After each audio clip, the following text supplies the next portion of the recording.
Bonjour, bienvenue dans cette nouvelle émission Quoi de neuf aujourd'hui. Je reçois M. Olivier Ernest Jean-Marie et nous parlerons évidemment des élections de la CTM et aussi d'une présentation à la librairie antillaise demain samedi. Oui. Demain, c'est le 6. Le 7. Le 6. Demain 6. C'est le 6. Et quelle librairie antillaise? Bonjour, bienvenue. Oui, bonjour Mano et bonjour à la Martinique. Donc demain c'est de 10 à 12 heures donc à la librairie antillaise de la Cour Périnon, à Fort-de-France, en centre-ville. Donc voilà. les gens peuvent garer dans le parking et aller à la librairie antillaise. Voilà, exactement, pour échanger, pour qu'on puisse discuter donc des prochaines élections territoriales qui auront lieu les 13 et 20 juin. Alors, tu as sorti au mois de septembre, je crois, en fin d'année. Qui rôle-nous? Oui. Qui rôle-nous? Alors, quel est, à toi, ton rôle dans la campagne?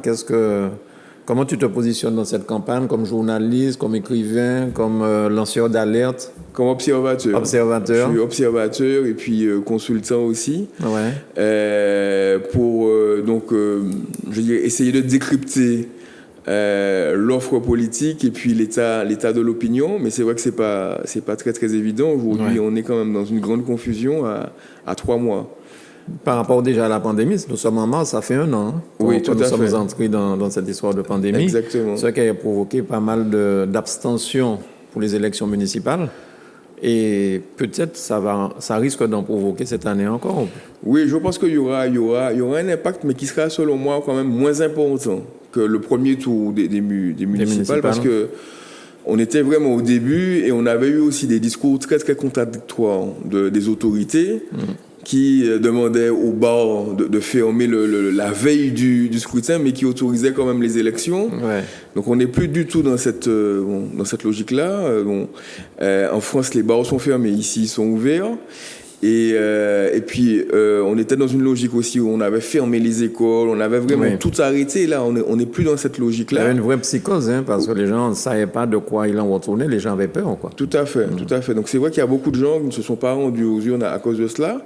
Mais aujourd'hui, comme aussi on est habitué aux gestes barrières, aux masques, au gel, aux distances, on fait beaucoup de choses qu'on évitait de faire avant. Donc je pense que l'impact de la crise sanitaire, de la peur de la Covid sera quand même moindre qu'en mars 2020.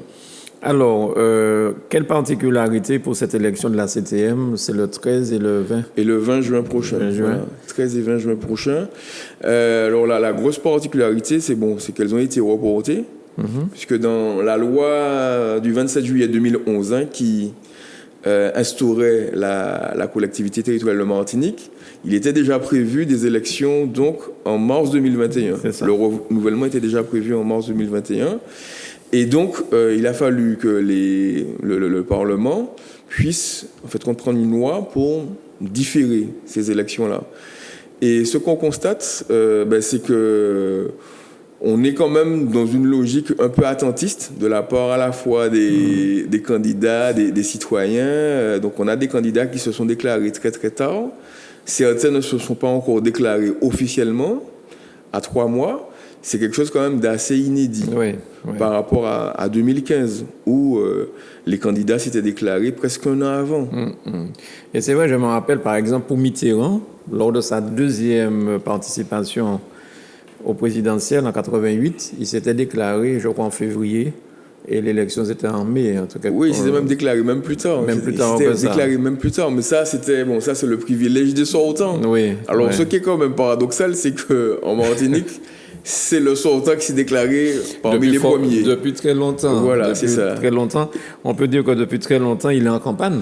Oui. Alors, est-ce que le juge de l'élection peut dire aussi que depuis très longtemps, il utilise les moyens de la CTM pour faire sa propagande? Parce que du coup, s'étant déjà déclaré depuis longtemps. Oui, alors en fait, le début de la période préélectorale est fixé au 1er septembre 2020. Même si les élections ont été décalées, la base de départ, donc, c'est le 1er septembre 2020. Donc, si on constate que depuis le 1er septembre 2020, il y a des opérations de publicité, de promotion exceptionnelles, oui, ça peut faire l'objet donc de recours et si jamais c'est avéré, le juge de l'élection, donc le tribunal administratif, peut soit annuler l'élection, soit valider. Oui, voilà. Est-ce que, par exemple, une distribution de tablettes dans les écoles en ce moment ne peut pas paraître comme un peu de propagande, non? Ça dépend. Si c'était peut-être déjà inscrit dans le programme, si c'était déjà peut-être planifié, c'était déjà peut-être ça dépend. Ça c'est vraiment le juge de l'élection qui va décider, et ça va aussi dépendre surtout aussi de l'écart de voix qu'il y a entre les finalistes, si jamais il y a un recours qui est posé. Parce que s'il y a 10, 15, 20 000 voix d'écart, ce sera vraisemblablement pas pris en compte. D'accord. Mais si ça se joue à 500 ou à 1000 voix, peut-être. Alors, aujourd'hui, je crois qu'on peut dire sans risque de se tromper qu'il y a un certain nombre de personnes, comme M. Philippe Petit, M. Joc, Monsieur Orville, Monsieur Alfred Marie-Jeanne, Monsieur Bérisson, Madame Bellé, le Parti socialiste, tout à fait. PIA, donc en la personne de Monsieur Nilo ou de Monsieur Nadeau, voilà, et Yann Monplaisir aussi. C'est peut-être pas déclaré officiellement, mais en tout cas, c'est clair qu'il fait campagne. Oui, tout à fait. Donc, on peut déjà annoncer ces noms-là sans trop se tromper, sans risque de se tromper. Oui, on aura, je pense, entre 10 et 12 listes, je pense, qui vont donc concourir les 13 juin. Alors, le PPM, c'est pas encore prononcé. Le PPM et ses alliés. Le PPM et ses alliés, bon, on peut penser qu'ils vont envoyer un candidat, on ne sait pas qui, mais bon, on peut penser qu'il y aura quelqu'un. Il y a de fortes chances que ce soit Serge Letchimy. Il y a de fortes chances que ce soit Serge Letchimy. Parce que si c'était pas Serge Letchimy, ce serait quand même assez grave. Parce que le candidat aurait dû partir quand même beaucoup plus tôt. C'est parce que c'est Serge Letchimy qu'il part aussi tard, je pense. D'accord. On n'a pas encore de réponse très claire de M. Bruno Nestor Azero. Il a dit très clairement qu'il ne sera pas candidat. Il a très clairement dit qu'il ne sera pas candidat. Après, il n'a pas encore dit avec qui il irait. Et c'est vrai que c'est une commune qui pèse quand même, qui peut peser entre 5 et 7 000 voix. À l'époque, on disait que cette commune-là pouvait faire ou défaire un député. Ben oui, puisqu'elle a fait Bruno Nestor Azero à deux reprises sur toute la circonscription donc du Nord.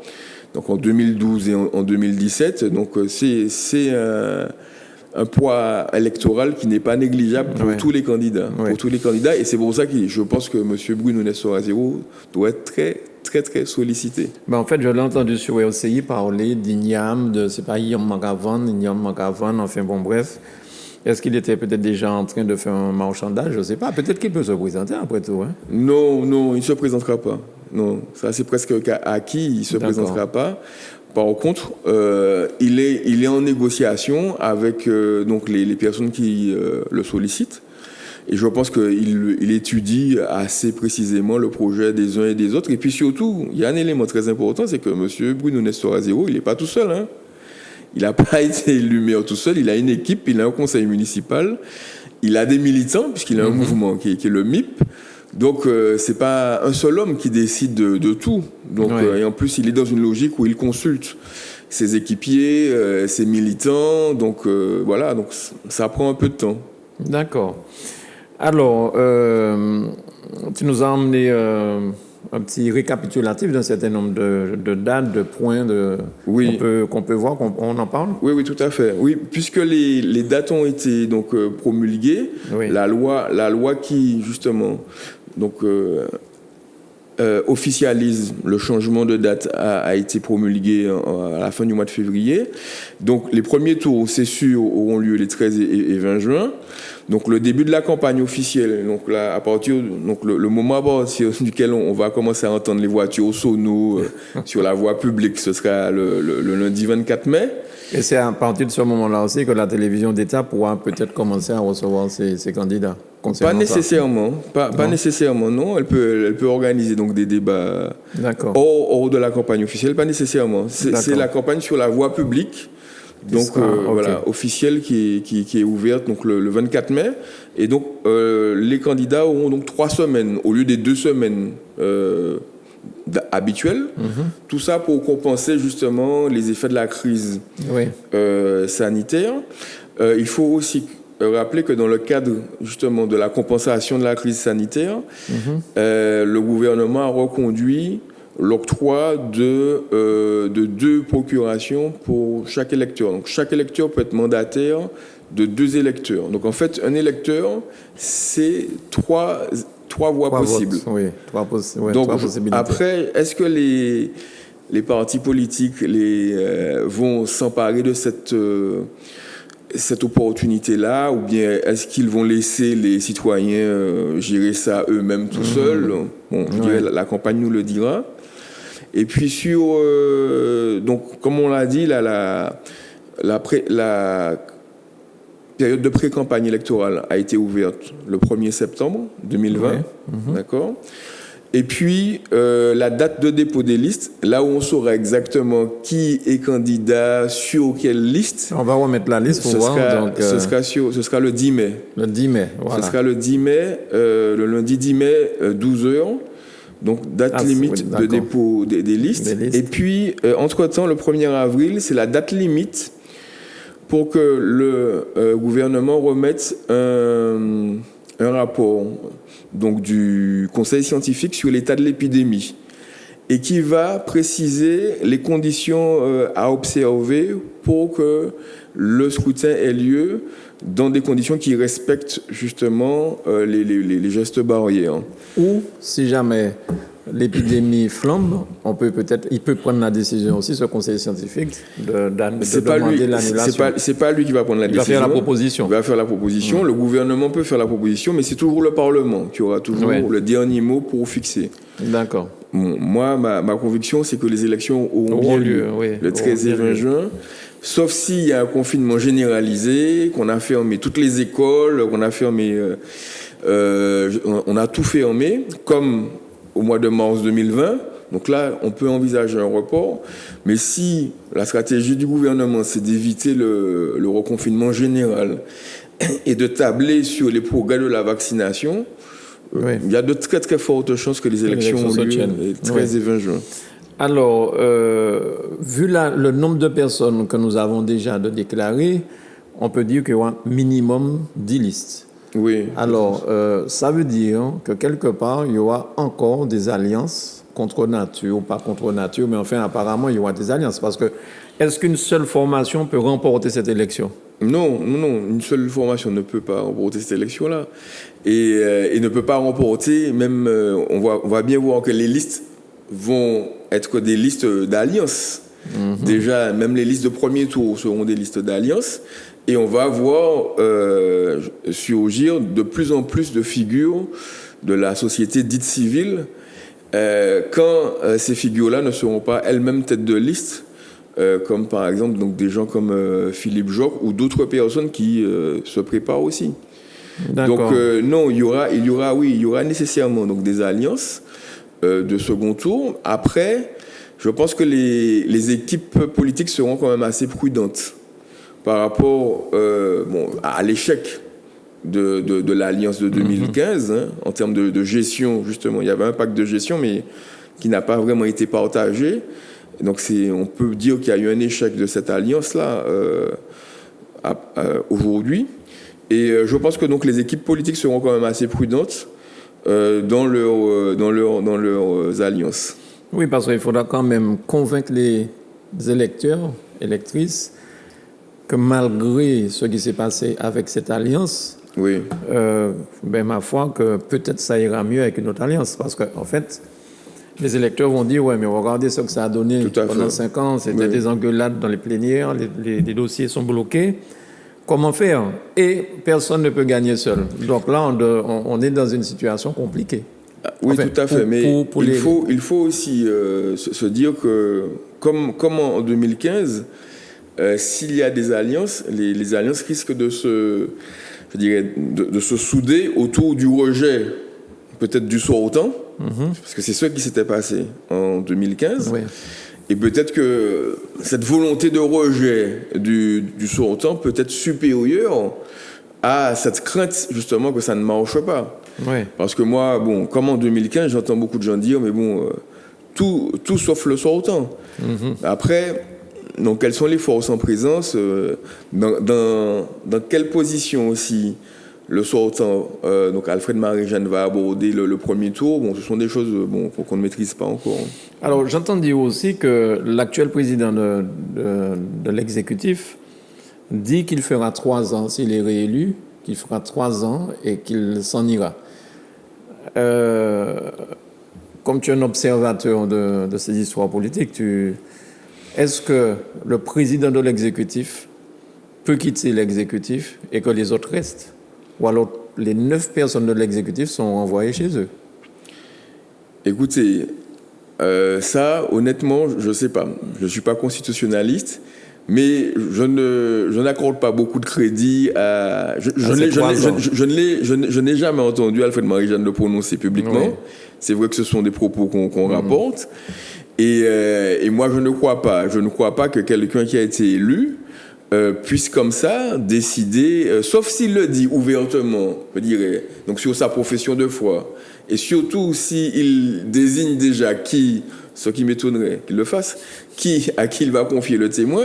Mais je pense que c'est pas très très démocratique, si vous voulez, d'avoir ces pratiques-là, puisque automatiquement le candidat tête de liste ou la candidate tête de liste de la liste arrivée en tête devient président ou présidente du conseil exécutif. Donc, je trouverais cette démarche-là pas très démocratique, pas très transparente. Mais est-ce que quelque part, ce ne serait pas déjà aussi un aveu de se dire que sans moi, personne pourrait remporter l'élection, tous ceux qui sont avec lui sur la liste, est-ce qu'on peut imaginer que les autres qui constituent le MIME et à côté, tous ceux qui sont avec lui, il se dit, bon, s'ils m'ont pas allé, personne ne peut passer là. Donc j'y vais et après je cède la place après 3 ans. Oui, mais c'est pas, si vous voulez, je dirais, c'est pas un héritage qu'on transmet. On peut pas faire de donation comme ça. Ça se passe pas comme ça. Si vous voulez. Mais donc, ça s'est fait avec des municipales. On a vu ça pour des municipales. On a vu ça au Lamentin, par exemple. Oui, le maire, M. Samo, a laissé sa place avant l'élection à M. Zobda. Oui. Bon, moi, je trouve que ces pratiques-là sont quand même à interroger. Et puis, je pense que oui, ça peut fragiliser les colistiers. Et si on est vraiment dans une logique de passation de pouvoir, de transmission, pourquoi ne pas transmettre le flambeau dès l'élection? Pourquoi ne pas dire, bon ben voilà, je confie, je passe le relais à X, Y, Z, à madame ou à monsieur, et puis je le soutiens et je mène campagne avec. Donc, en plus des difficultés, je dirais, constitutionnelles, que ça pourrait poser. D'accord.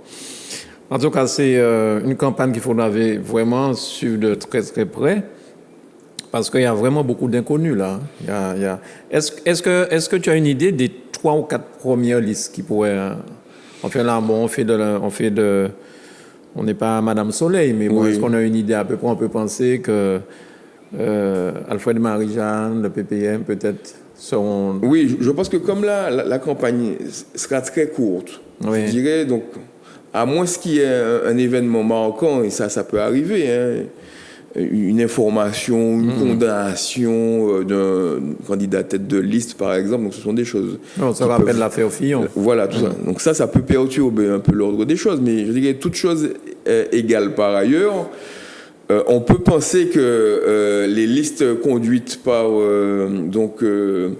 Alfred Marie-Jeanne, Serge Letchimy, les membres de PIA ont des chances de dépasser les 5 ou les 10%. Donc ça veut dire, pour être qualifié directement au second tour, il faudra faire entre 10 et 12 000 voix, selon le taux de participation. D'accord. Et pour pouvoir négocier une place sur une liste au second tour, il faudra faire entre 5 et 6 000 voix. D'accord. Ce qui n'est pas une performance accessible à tous. C'est ça. Et à toutes. D'accord. Donc, en fait, ce qui veut dire aussi que le troisième, celui qui arrive en troisième, c'est le faiseur de roi. Parce que le troisième, il suffit qu'il s'allie avec l'une des 2 premières listes. Alors, ça dépend du rapport de force, ça dépend de l'écart qu'il y aura entre le premier et le deuxième. Le deuxième, Mais si on est dans le cas de figure donc de 2015... il peut apparaître comme le faiseur de roi. Après, bon, ce sont les électeurs qui vont décider, et ils ont quand même une expérience quand même malheureuse. Vous savez, c'est comme en France aussi. Il y a beaucoup d'électeurs de gauche qui ont dit, donc c'est à Libération qu'on dit non, si c'était à refaire, moi je ne refais plus barrage. Hein. J'ai fait barrage en 2002 avec Chirac face à Le Pen, j'ai fait barrage en 2017 avec Macron contre Le Pen. Là, je vais rester chez moi. Et là, aujourd'hui, en plus, on entend dire de plus en plus par les éditorialistes des grosses chaînes en France que Marine Le Pen risque de remporter l'élection. Oui, assez facilement. C'est-à-dire qu'elle risque de progresser, notamment si les électeurs de gauche refusent de voter pour Macron comme ils l'ont fait en 2017. Et donc l'argument du barrage risque quand même d'être moins percutant cette année ici en Martinique aussi. Alors, merci beaucoup pour cet entretien très intéressant. Hein. Ça nous permet de voir un petit peu plus clair ce qui va se passer. On rappelle le rendez-vous à la librairie antillaise. Oui, donc c'est demain, samedi 6 mars, de 10 à 12 heures, à la Cour Périnon. Et donc, on va échanger autour de qui rôle nous et puis autour donc, de l'élection, la prochaine élection de l'Assemblée de Martinique. Voilà. Merci beaucoup, Olivier Jean-Marie. Merci beaucoup. À bientôt. Merci à vous de nous avoir suivis. Merci à Manuela pour la réalisation. À bientôt.